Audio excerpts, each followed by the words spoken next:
Des synagogues et des hommes.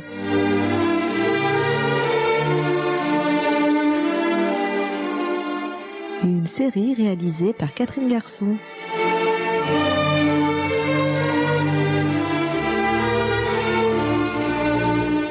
En collaboration avec la Fondation Doron.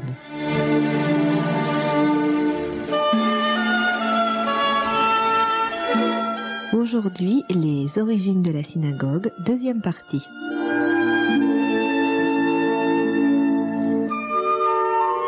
En collaboration avec Monsieur Claude Lemel.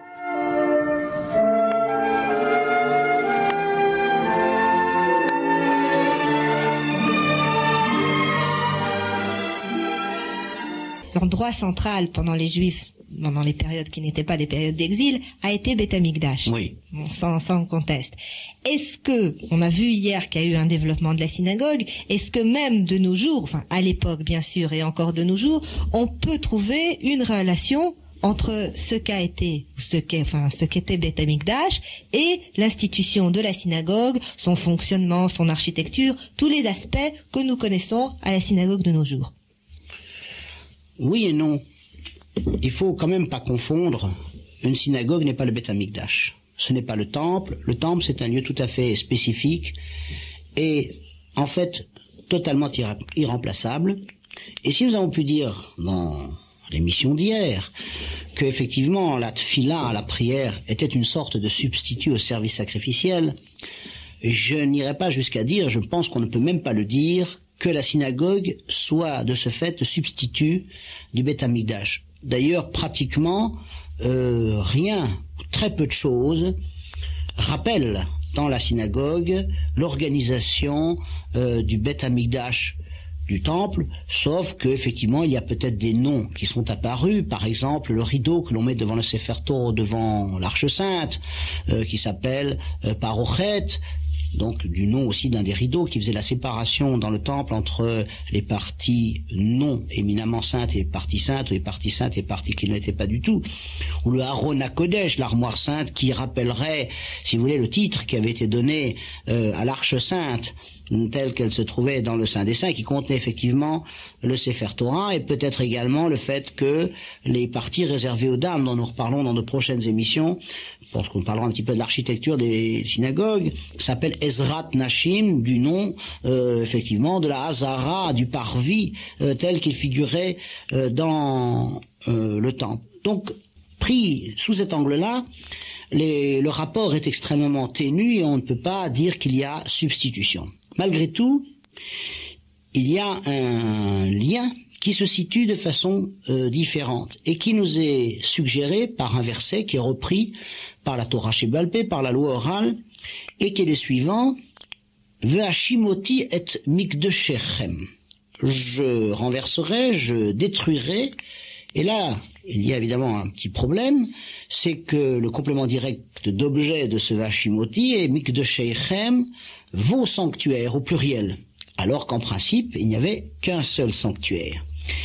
Et la tradition orale, la loi orale nous révèle qu'ici, il y a une allusion au Bet HaKnesset, à la synagogue, et la Gemara, notamment dans le traité Megillah, qui traite en long et en large, de façon très abondante, le problème de la synagogue, de sa construction et de toutes les lois qui régissent la synagogue, indique dans la Mishnah que même une synagogue détruite, eh bien, reste dans une certaine manière sainte.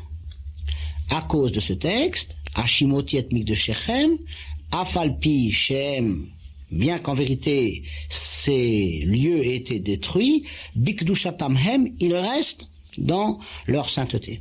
Donc on voit que la synagogue est appelée Mikdash, et que Mikdash est effectivement le nom du temple. Et ensuite, les textes, comme nous l'avons cité dans l'émission d'hier, c'est Va'iti lachem, le Mikdash me'at, je serai pour vous comme un petit sanctuaire, enfin un sanctuaire réduit. Peut-être plutôt que petit, je préférais un peu réduit, quelque chose qui reste du sanctuaire. Et là, il y a une allusion directe à la synagogue qui, de ce fait, a capté quand même quelque chose de la sainteté du Beth Amikdash, dont elle reste malgré tout à ce titre-là un reflet. Et c'est à partir de ces deux textes, de Mikdash Me'at, de sanctuaire un petit peu réduit, et Ve'ashimoti et Mikdash Shechem, si vous, dans les malédictions, je risque de devoir détruire vos sanctuaires, ceci fait également appel aux synagogues. Il indique de façon claire et nette qu'il y a donc des dinim, des lois de kedusha, de sainteté, qui sont attachées au Bet HaKnesset, et qui prennent leur source, dans une certaine mesure, dans la kedusha du Bet Hamikdash. Ça, je crois que le rapport se trouve là. Le second rapport, c'est celui que nous avons indiqué dans l'émission d'hier également, c'est que, évidemment, le Bet Hamikdash était le lieu exclusif où pouvait se faire la avoda, le service sacrificiel, ce qui permettait au peuple d'Israël d'avoir une sorte de relation plus forte avec plus sensible en tout état de cause avec le Créateur, par le Korban, par l'approche. Eh bien, il est évident que cette avoda-là s'est trouvée transférée dans le Bet HaKnesset, dans ce qu'on appelle aujourd'hui la synagogue, et que donc ceci crée évidemment un lien important, parce qu'il s'y passe, malgré tout, quelque chose qui est de la nature de ce que furent les sacrifices au temps du Bet Hamikdash. Donc, au moment où Bet Hamikdash existe, on reviendra après, dirons-nous, comment on peut dire, la Kedusha, la gloire, et quand même réside en grande, on peut dire à 99,9% dans Bet Hamikdash. Bon, une fois que Bet Hamikdash va être détruit, est-ce que, bien entendu, les sacrifices s'arrêtent puisqu'il n'y a pas possibilité de faire des sacrifices en dehors de Bet Hamikdash. Est-ce que donc une partie de cette sainteté va repasser quand même va repasser sur la synagogue et va transformer son rôle? Non, je ne pense pas qu'il s'agit d'une émanation de la sainteté du Bet Hamikdash qui soit venue se mettre sur les synagogues. C'est-à-dire que le Bet Hamikdash a été un modèle de ce que c'était la kedusha d'un lieu. Je crois que c'est ça qui est important, parce que le Saint béni soit-il y a fait de façon plus forte, plus sensible, résider sa présence, ce qu'on appelle sa shrina, et que à partir de là, ce lieu s'est trouvé être consacré, sanctifié, avec tout ce que cela comporte de lois et surtout d'immense respect qu'il fallait avoir vis-à-vis de ce lieu, et qu'à partir de là, il y a eu une sorte de modèle qu'on a ensuite adapté ou transféré au Bet HaKnesset. Mais en aucun cas il s'agit de morceaux de kedusha qui seraient partis du Bet Hamikdash et qui se seraient reposés sur la synagogue.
voilà, nous laissons les Hasidim de Belz pour retrouver la Kedusha de la synagogue. Donc, nous avons vu s'il y avait quelque chose qui pouvait lier le Beth Amikdash à la synagogue, c'était une certaine notion de Kedusha. On va tout de suite parler, qu'est-ce que c'est que la Kedusha d'une synagogue et est-ce que ça a des implications pratiques? Oui, d'ailleurs,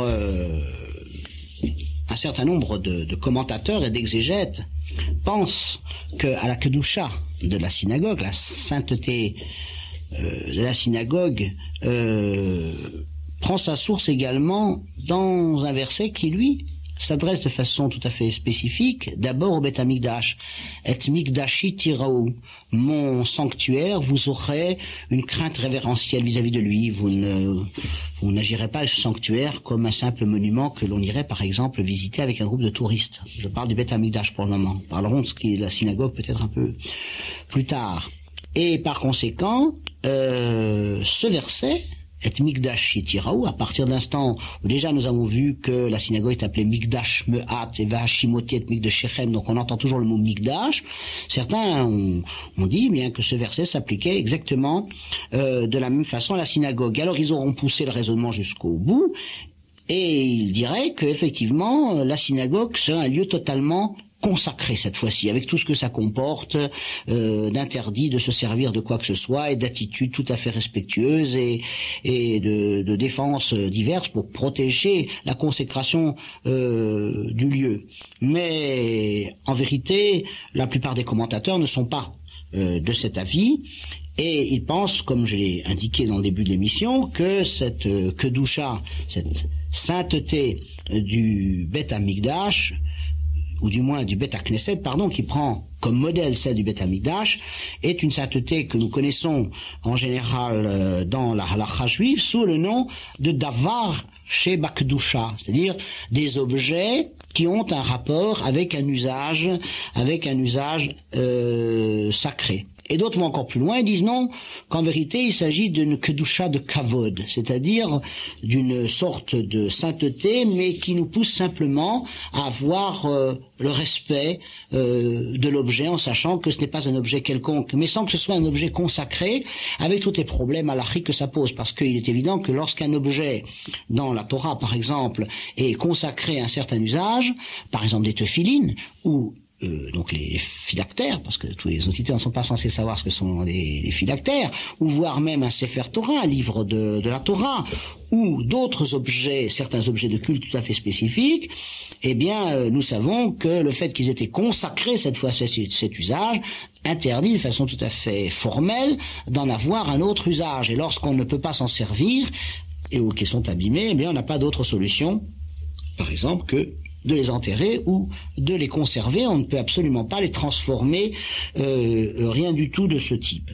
Alors que il y a quand même d'autres façons de considérer la kedusha d'un Beth Knesset, et notamment la considérer dans une certaine mesure comme non plus d'avar chez Kedusha, c'est-à-dire un objet qui est en soi définitivement consacré, comme les phylactères par exemple, ou la mezouza, mais comme étant ce qu'on appellerait un tashmish shel kedusha, c'est-à-dire un objet servant à certaines activités ayant rapport avec la sainteté. Alors, évidemment, il faudrait peut-être expliquer très très brièvement ce que c'est que ce problème de sainteté. C'est pas de façon spécifique exclusivement la consécration de quelque chose au culte, c'est tout un état d'esprit de l'ensemble de la personne dans ses activités des fois les plus ordinaires, pour en faire des activités qui sont placées sous la régie de la volonté divine et qui de ce fait deviennent une mitzvah. Donc ça peut être, on peut très bien dire que quelqu'un, d'ailleurs pour manger kasher, on nous dit Vanche Kodesh Tiouli, vous serez des gens consacré, saint, et de ce fait, un individu normal qui mange kasher a de ce fait une prise dans la sainteté. Donc il faut bien s'entendre sur ce mot. Mais enfin, il y a d'autres choses dont on sait qu'elles sont elles servent plus spécifiquement au culte. Par exemple, un loulav, les fameuses quatre espèces. Par exemple, le shofar, la corne du bélier dans laquelle on sonne à Rosh Hashanah, ou bien encore les franges que l'on met au bout du talit, qui sont des objets qui servent, disons, de façon plus spécifique à des activités de culte et qui s'appellent de ce fait Tashmiché Kedusha, au service de la Kedusha. Eh bien, ces objets-là, lorsqu'ils ont cessé de servir, ne font pas l'objet de mêmes mesures rigoureuses que des objets tels qui sont eux vraiment consacrés, comme par exemple une paire de tefilin. Donc là, nous rentrons en plein dans des discussions, n'est-ce pas, des décisionnaires et des juristes de la loi juive qui ont essayé de cerner quelle était la nature de la Kedusha du Beth Knesset pour savoir si vraiment elle appartenait à la première, à la deuxième ou troisième catégorie. À la première catégorie, je crois que là, l'unanimité s'est faite que non. Il n'y a aucun... La synagogue en tant que telle n'est pas aussi consacrée qu'une paire de tefilin. Mais pour le reste, eh bien, effectivement, ça posera certain nombre de problèmes, notamment pour les utilisations ultérieures d'une synagogue, dans quelle mesure on peut la transformer, dans quelle mesure on peut réutiliser son mobilier, dans quelle mesure on peut réutiliser les pierres qui ont servi à la construire. Est-ce que le fait qu'elle a servi tant qu'elle sert, elle est consacrée, et une fois qu'elle a terminé son service, elle ne l'est plus? Ça, ce sont déjà des problèmes spécifiques qui est impossible d'évoquer dans leur totalité dans une émission comme celle-là, mais qui indiquent bien quels sont les problèmes. Mais avant de penser à l'utilisation qu'on fera d'une synagogue, une fois qu'on aura terminé de l'utiliser, ce qui arrive de s'en servir, il faut quand même essayer de comprendre comment cette notion de Kedusha s'applique dans le fait qu'on est en train d'utiliser. Voilà, c'est la question que je voulais poser. Ça veut dire quoi concrètement au moment où la synagogue fonctionne? Alors au moment où la synagogue fonctionne, cela indique d'abord un certain nombre d'attitudes de respect. Mais ces attitudes de respect sont généralement entendues comme des attitudes de vénération, d'objets, d'embrassade, des objets, de choses par respect, tout comme ça. En réalité, les choses sont dites dans un sens négatif. C'est-à-dire que la vénération dans la synagogue doit faire l'objet, le respect se définit par les choses irrespectueuses que l'on n'a pas le droit de faire. Pas y faire. Voilà, je crois que c'est ça qui est important. Alors, c'est là que se manifeste vraiment la Kedusha, par l'absence d'attitudes qui sont le contraire de la Kedusha. De façon globale, il s'agit notamment de ne pas y avoir des activités de type commercial. Enfin, le Talmud l'appelle ça kalut rosh, c'est-à-dire des activités légères, de conversations ordinaires, de commentaires sur tel ou tel match de je ne sais quel sport, faire ses comptes, parler de la dernière exposition vestimentaire et des prochaines affaires que l'on y fera. Le fait est évidemment de ne jamais rentrer dans une synagogue autrement que vêtu de la façon la plus décente qui soit, car le fait d'être vêtu de façon trop relaxe, et surtout avec les parties du corps qui sont un petit peu qui ne sont pas couvertes, n'est-ce pas, tout cela est kalut rosh. De même, donc, ne pas y avoir des conversations futiles et ne pas s'en servir a priori comme lieu où l'on dormirait, où l'on mangerait et l'on boirait de façon ordinaire. Pour ce qui est, je précise tout de suite, de la synagogue proprement dite. Je ne fais ici qu'une description très sommaire, et il ne faudrait pas qu'à partir de cette émission, on puisse déduire, n'est-ce pas, des lois précises concernant les centres communautaires et synagogues à multifonctions. Nous en parlerons peut-être. Non, mais peut-être quand même justement, parce qu'on a un peu l'image d'Épinal, des gens qui voyageaient de synagogue, par exemple en Europe de l'Est, qui venaient coucher dans les synagogues. Oui. Eh bien, écoutez, c'est une très bonne question, et qui a fait l'objet d'un grand débat talmudique. Et ça ne date pas d'aujourd'hui. Le Talmud nous dit que la plupart des synagogues qui avaient été construites en Babylonie cette fois-ci, mais non pas la Babylonie de Nabuchodonosor, la Babylonie du 3e, 4e, 5e, 6e siècle, lorsque, après la destruction du temple, et qui a été le centre, la floraison, n'est-ce pas, de toute de l'apprentissage et du développement extrême de la loi orale à travers le Talmud, on nous dit que la plupart des synagogues ont été construites al-Tnaï. Al-Tnaï, c'est-à-dire avec des conditions. C'est-à-dire que dès le départ, nous construisons une synagogue, mais nous faisons quand même la condition que nous limitons, car c'est le pouvoir qu'ont les rabbinim de le faire, nous limitons un petit peu l'emprise de la sainteté, de la consécration de la synagogue, pour laisser une place à certaines activités qui notamment étaient celles de dortoir et de réfectoire pour les voyageurs et pour les pauvres. Je vous signale d'ailleurs que dans toutes les synagogues ashkénazes, c'est-à-dire allemandes et alsaciennes notamment, et aussi il y avait bien une synagogue sfarade où ça se faisait, à l'issue du vendredi soir, il y a le prononcé du kiddush, c'est-à-dire le vendredi soir, on prend la coupe de vin et on prononce le kiddush. Cette cérémonie du kiddush officielle n'acquitte personne dans le fond. Chacun qui va rentrer chez soi va refaire le kiddush. D'où vient cette institution? Elle venait justement du fait que dans les synagogues venaient habiter des pèlerins ou des voyageurs ou des pauvres, surtout des pauvres, et que le rôle du Hazan ou du Shaliach Tzibour était par ce kiddush de les acquitter du kiddush pour qu'ils puissent tranquillement manger. Donc il y avait un tenaï qui était fait pour qu'ils puissent effectivement dormir dans la synagogue. Et on savait très bien, mais là il y a quand même une petite différence entre ce que nous appelons le Bet HaKnesset et le Bet HaMidrash, le lieu où l'on étudie, et là c'était peut-être un petit peu plus facile, aussi paradoxalement que d'ailleurs que ce soit, le Bet HaMidrash est d'un niveau plus élevé que la synagogue. Je crois que là, il convient quand même de le dire, parce que tout le monde se focalise sur les synagogues, mais en réalité, il faut savoir que d'après les textes, le lieu où l'on étudie, n'est-ce pas, est d'un niveau supérieur, et d'une kedusha, d'une sainteté supérieure à la synagogue. Oui, je crois qu'on peut transformer une synagogue en Bet Midrash, mais pas un Bet Midrash en synagogue. Mais également, pour cela, on ne peut pas non plus dormir et manger n'importe comment, tout dépend. Mais il y a des exceptions, lorsque, notamment, même pour la synagogue, lorsque les gens y étudient et que la perte de temps pour rentrer à la maison était trop importante, on autorisait à y dormir, et c'est sûr et certain qu'on avait le droit d'y rester toute la nuit de Kippour, même si on devait s'y endormir. Finalement, la règle de la kedusha du Bet HaKnesset, indépendamment des problèmes d'utilisation des matériaux qui le constituent et de la récupération, ou du fait qu'on va pouvoir les rendre à d'autres usages qui n'ont absolument rien de religieux, de consacré, en dehors de ce fait-là, la kedusha du Bet HaKnesset consiste essentiellement à éviter par tous les moyens ce que l'on appelle la kalut roche, comme je l'ai indiqué tout à l'heure, c'est-à-dire la légèreté d'esprit, la conversation futile, les futilités, les choses ordinaires,